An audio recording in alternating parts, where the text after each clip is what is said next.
नमस्कार। Education plus करने पर आपका स्वागत है। आज के इस वीडियो में हम लोग लुसेंट गाइड का चैप्टर नंबर 3 पढ़ेंगे और तीसरा चैप्टर है भिन्नात्मक संख्या। तो आइए जानते हैं भिन्नात्मक संख्या क्या है। बाकी आपने अगर दूसरे चैप्टर का वीडियो नहीं देखा है तो आप दूसरे चैप्टर का वीडियो देखिए, इसके बाद ही आप तीसरे चैप्टर का वीडियो देख सकते हैं। दूसरे चैप्टर का वीडियो आपको प्लेलिस्ट में मिल जाएगा। तो भिन्नात्मक संख्या क्या है, जैसे देखिए, कभी आपने संख्याओं को बटा के रूप में जरूर देखा होगा। तो जो संख्या हम लोग बटा के रूप में दिखाई देता है ना, वही क्या है, भिन्नात्मक संख्या होता है। तो भिन्नात्मक संख्या हम लोग जनरली भिन्न किसको दर्शाता है, तो भिन्न किसी हिस्से को दर्शाता है, किसी हिस्से को दर्शाता है। ठीक है, जैसे अगर हम लोग कहते हैं 4/5, 4/5, अगर कोई भी संख्या है या कोई मान है जिसका 4/5 है, ये तो 4/5 कहने का मतलब है कि किसी को हम लोग 5 भाग में बांट दिए है ना। नीचे कितना है, 5 है, तो कि कोई नंबर मान लेते हैं या कोई राशि मान लेते हैं, कोई राशि को हम लोगों ने 5 भागों में बांट दिया, तब 5वें भाग का जो चौथा भाग होगा ना, वही होगा कितना, 4/5। जैसे नहीं समझ में आया तो आइए लेते हैं, मान लेते हैं कोई 30 है ना, कोई संख्या क्या है, 30 है। तो इसका ये 4/5 जो है, ये 4/5 कौन सा हिस्सा होगा वो दिखा रहा है कि अगर हम लोग इसका 4/5 हिस्सा निकालेंगे तो हम लोगों को क्या मिलेगा। जैसे 30 है तो 30 का देखिए 4/5 निकालेंगे, तब 5 से इसको हम लोग डिवाइड कर देंगे, 5 से इसको हम लोग क्या करेंगे, डिवाइड कर देंगे, तो ये कितना बार में आएगा, 6 बार में, और ये आ गया कितना, 24। अगर कोई संख्या है तो उसका देखिए 5 भाग में बांट दिया है, तो चौथा भाग कितना होगा, चौथा भाग कितना होगा, 24। अगर हम लोगों को तीसरा भाग निकालना रहता, मतलब 3/5 निकालना रहता, तो 6 गुने 3 हो जाता, मतलब तीसरा भाग हो जाता 18। अगर दूसरा भाग निकालना रहता 2/5, तो दूसरा भाग कितना हो जाता, 12। और पहला भाग निकालना रहता तो पहला भाग हमारा क्या हो जाता, 6। ठीक है, तो देखिए पहला भाग, दूसरा भाग, तीसरा भाग, चौथा भाग। अगर हम लोगों को पांचवा भाग निकालना है कि प्रत्येक संख्याओं को कितना कितना भाग में बांटा गया है, तो पांचवा भाग कितना हो जाएगा, 30। इसका मतलब ये हुआ कि हम लोग को जो भिन्न के रूप में संख्याएं दी होती है वो उसके किसी हिस्से को दर्शाता है। या या फिर हम लोग इसको इस प्रकार से भी डिफाइन कर सकते हैं कि अंश और बटा में क्या होता है, हर। अंश बटा क्या होगा, हर। यानी कि अंश बटा हर के रूप में अगर कोई संख्या है तो उसको हम लोग भिन्नात्मक संख्या कहेंगे। कोई भी भिन्न होता है उसमें ऊपर वाला को अंश कहते हैं, नीचे वाला को हर कहते हैं। जैसे देख रहे हैं 6/8, तो 6/8 में हमारा ऊपर वाला जो है ये क्या कहलाता है, अंश कहलाएगा, और नीचे वाला क्या कहलाएगा, हर कहलाएगा। ठीक है, तो भिन्न क्या है, तो भिन्न किसी हिस्से को दर्शाएगा। ठीक है, और भिन्न क्या होता है, अंश बटे हर के रूप में रहता है, a/b के रूप में रह सकता है, p/q के रूप में कुछ भी कर सकते हैं। जबकि हमारा नीचे वाला जो भाग है वो 0 नहीं होना चाहिए, 5/0 नहीं होना चाहिए। ठीक है, या कोई भी संख्या का बटा में 0 नहीं होना चाहिए। तो हम लोगों को वैसी संख्याओं को भिन्न कहते हैं।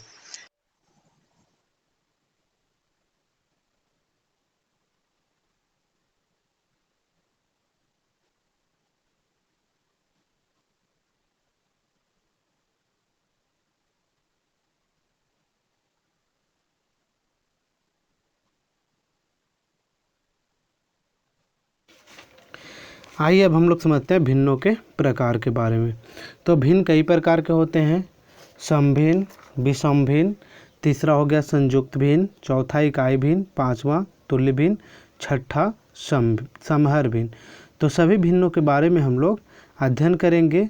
तो हमारा जो पहला भिन्न है सम भिन्न और दूसरा भिन्न है विषम भिन्न, ये एक दूसरे से रिलेटेड हैं, एक दूसरे के जस्ट उल्टे होते हैं। तो आइए हम लोग समझते हैं पहला भिन्न समभिन्न के बारे में।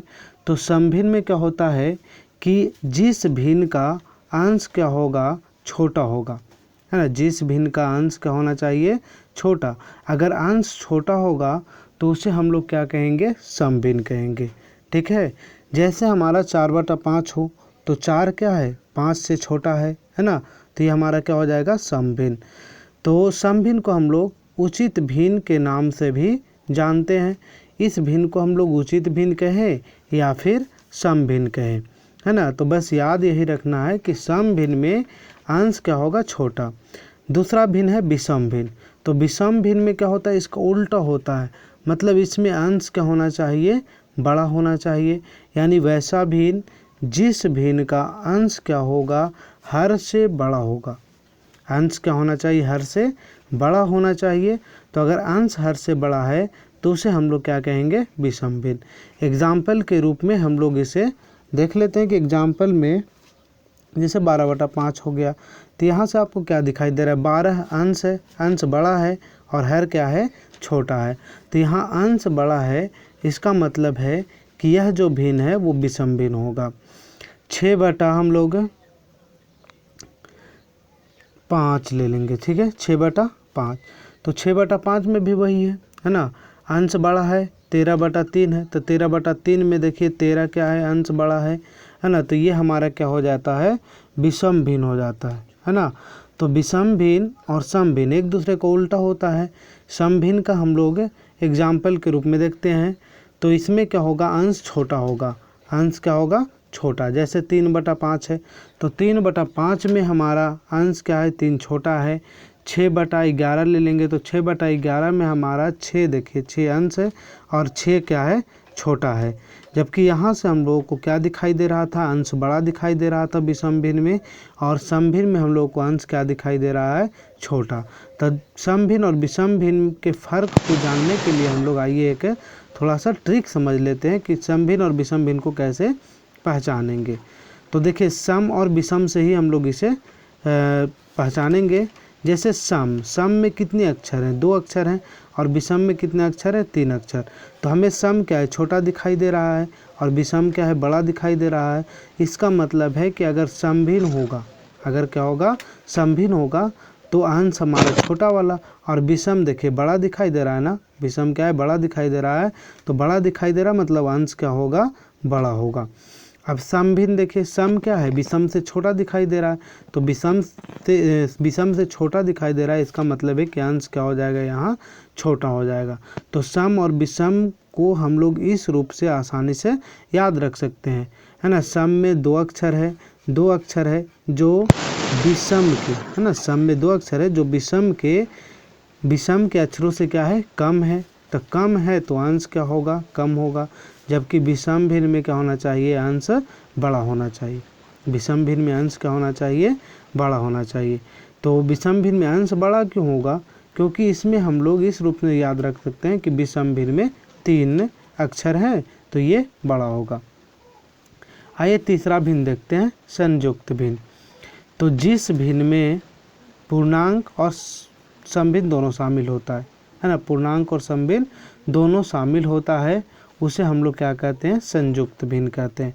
आपने देखा होगा 4 पूर्णांक 3/5 इस रूप से लिखा रहता है, या फिर आपने देखा होगा 8 पूर्णांक 2/3, ये भी इस रूप से लिखा। पूर्णांक वाली संख्याओं को तो आपने ही देखा होगा। 4 को हम लोग क्या कहते हैं, पूर्णांक कहते हैं। अब 3/5 पे ज़रा ध्यान दीजिए, 3/5 है। अभी हम लोगों ने पढ़ा था कि सम भिन्न और विषम भिन्न।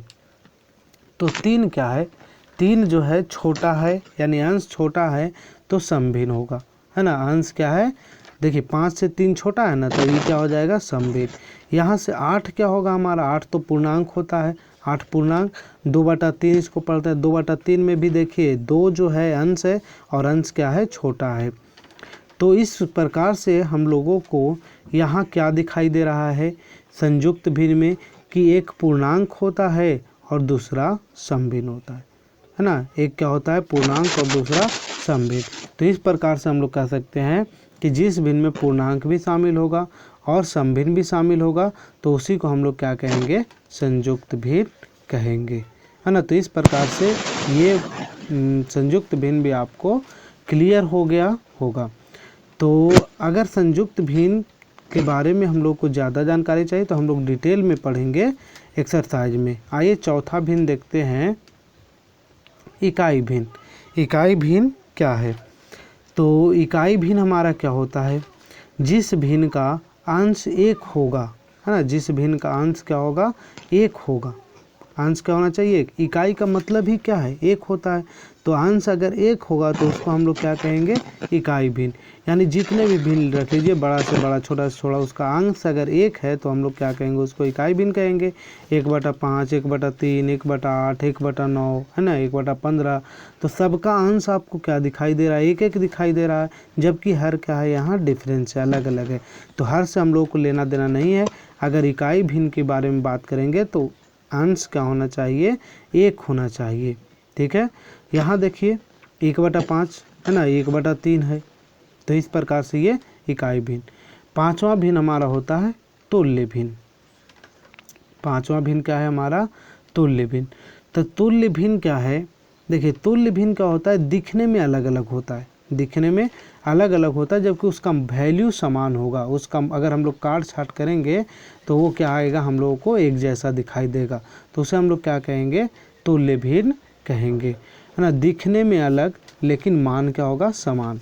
आइए इसका हम लोग एग्जाम्पल ले लेते हैं। जैसे 6/12, 6/12। तो ये 6/12 हो गया। और भी इसका एग्जाम्पल लेते हैं 18/36, 18/36 या फिर 10/20। अब हम लोगों को यहाँ से ये अलग अलग दिखाई दे रहा है ना, इसकी वैल्यू क्या है, अलग अलग दिखाई दे रही। लेकिन अगर इसको हम लोग डिवाइड करते हैं तो 6 से ये 2 बार में कटेगा, 18 से ये भी 2 बार में कटेगा, और 10 से ये भी 2 बार में कटेगा। तो हम लोगों को क्या दिखाई दे रहा है, सभी देखिए नीचे हर क्या है, 1/2। यहाँ से 1/2, देखिए सब में एक एक बच रहा है, ऊपर में एक एक बार में ऊपर काटे हैं। नीचे यहाँ से भी 1/2 और यहाँ से भी 1/2। सभी भिन्न 1/2 के बराबर है।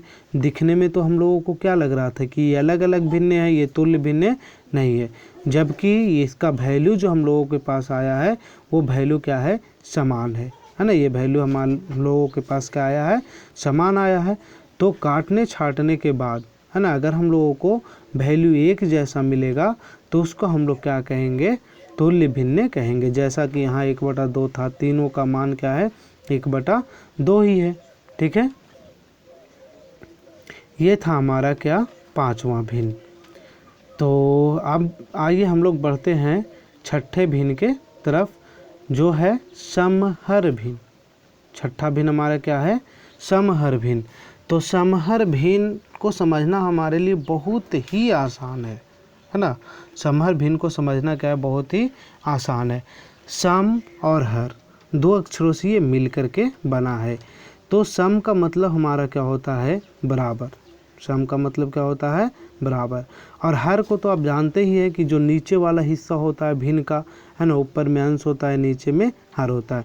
यानी बराबर हर होना चाहिए। जितने भी भिन्न दिए रहेंगे अगर उनका सबका हर बराबर होगा, है ना, जितने भी भिन्न दिए रहेंगे सबका हर बराबर होगा, तो उसको हम लोग क्या कहेंगे, समहर भिन्न कहेंगे, है ना। उसे हम लोग क्या कहेंगे, समहर भिन्न।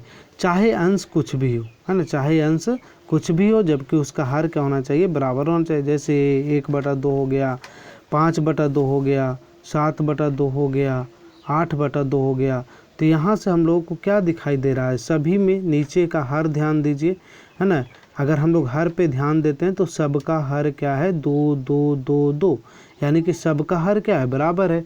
तो जब सबका हर बराबर रहेगा तो उसे हम लोग कौन सा भिन्न कहते हैं, समहर भिन्न कहते हैं, है ना। तो ये समहर भिन्न हमारा हो गया कंप्लीट। आइए हम लोग चलते हैं एक नेक्स्ट टॉपिक की तरफ, जिसका नाम है बोडमास। और यह एक बहुत ही पॉपुलर टॉपिक है, जिसमें हम लोग सभी अक्षरों का अलग अलग मान पढ़ते हैं। जैसे बी से क्या हो गया, ब्रैकेट। बी से क्या हो जाता है, ब्रैकेट। इसमें दूसरा लेटर हमारा ओ है, वो से होता है ऑफ। इसमें हमारा तीसरा जो लेटर है वो क्या है, डी। डी से हमारा क्या होता है, डिवीज़न। इसमें डिवीज़न। और चौथा जो हमारा अक्षर है इसमें वो है एम, और एम से क्या होता है, मल्टीप्लिकेशन। एम से क्या होता है, मल्टीप्लिकेशन, PLICATION। और जो हमारा इसमें ए है, ए का मतलब होता है एडिशन। ए का मतलब क्या होगा, एडिशन। और एस से जो लास्ट अक्षर है उससे होता है सबट्रैक्शन। उससे क्या होता है, सबट्रैक्शन। तो बोडमास का ये पूरा हम लोगों ने उसका फुल फॉर्म लिख दिया। ब्रैकेट देखिए, ब्रैकेट जनरली 3 प्रकार के होते हैं, है ना। इसे हम लोग हिंदी में कोष्टक कहते हैं। ऑफ को हम लोग क्या कहते हैं, का। डिवीज़न को हम लोग क्या कहते हैं, भाग। मल्टीप्लिकेशन को हम लोग क्या कहते हैं, गुना। और एडिशन को जोड़, और सब्ट्रैक्शन को क्या कहते हैं, घटाव। तो जिस ऑर्डर में हमारा ये सब लेटर दिया गया है ना, उसी ऑर्डर में हम लोग बोडमास के नियमों को सॉल्व करते हैं। उसी ऑर्डर में ही हमारा बोडमास का नियम लगता है। जैसे रेखीय कोष्ठक जो है 3 प्रकार का है ना। हमारा जो सबसे छोटा कोष्ठक होता है उसको हम लोग कहते हैं छोटी कोष्ठक। उसके बाद एक हमारा करली ब्रैकेट होता है, अनमनली ब्रैकेट, और उससे बड़ी होती है हमको बड़ी ब्रैकेट। इसमें एक प्रकार का और कोष्ठक होता है जिसे हम लोग रेखा कोष्ठक कहते हैं। तो सबसे पहले प्रश्नों में हम लोग रेखा कोष्ठक को ही सोल्व करेंगे। अगर रेखा कोष्ठक दिया रहता है तो उसके बाद हम लोग सोल्व करते हैं छोटी ब्रैकेट, मंझली ब्रैकेट, फिर बड़ी ब्रैकेट को। ठीक है। अगर ये रेखा कोष्ठक नहीं दिया रहे तो सबसे पहले हम लोग छोटी ब्रैकेट, फिर मंझली ब्रैकेट और फिर बड़ी ब्रैकेट को सॉल्व करते हैं। ठीक है। तो इस प्रकार से हम लोग ब्रैकेट को सॉल्व कर देंगे। उसके बाद हमारा क्या आता है, का। ये का क्या होता है, का का मतलब जनरली होता है गुना। का का मतलब क्या होता है, गुना। तो का प्रश्नों में हम लोगों को लिखा हुआ रहता है ना, कि 3 का 5 या फिर कोई भी वर्ड दिया रहेगा तो उसको लिखा रहता है। जैसे 3 का क्या, 2, तो 3 का 2 मतलब 3 में 2 से क्या कर देना है, गुना। उसके बाद हमारा क्या है, भाग, फिर गुना, फिर जोड़, फिर घटाओ। तो ये बोडमास के नियमों को लगा करके हम लोग क्या करते हैं, इसे सॉल्व करते हैं। ठीक है। तो ये बोडमास को सॉल्व करना बहुत ही आसान है ना। जिस ऑर्डर में ये वर्ड दिए गए हैं उसी ऑर्डर में हम लोग क्या करते हैं, इसे सोल्व भी करते हैं। जैसे ब्रैकेट का, फिर का, भाग का, गुना का, जोड़ का, घटाव का काम हम लोग करते जाते हैं। तो अब आइए हम लोग करते हैं लुसेंट गाइड से प्रश्नों को सॉल्व करते हैं। चैप्टर नंबर 3 है, भिन्नात्मक संख्या है। पहला प्रश्न है 1.2/3, 1.2/5 पूर्णांक को तोड़ना है। तो हम लोग क्या करते हैं, पूर्णांक और हर को गुना करते हैं। पूर्णांक को और हर को गुना करते हैं। जैसे हर 3 था, पूर्णांक 1 था, तो गुना कर दिए। और ऊपर वाला जो अंश होता है उसे हम लोग क्या कर देते हैं, ऐड कर देते हैं। तो पूर्णांक में हर को गुना करना है और अंश को ऐड कर देना है। तो 5 आ गया हमारा। तो 5 और नीचे वाला नीचे ही लिखना है। ठीक है। 1.2/5 है।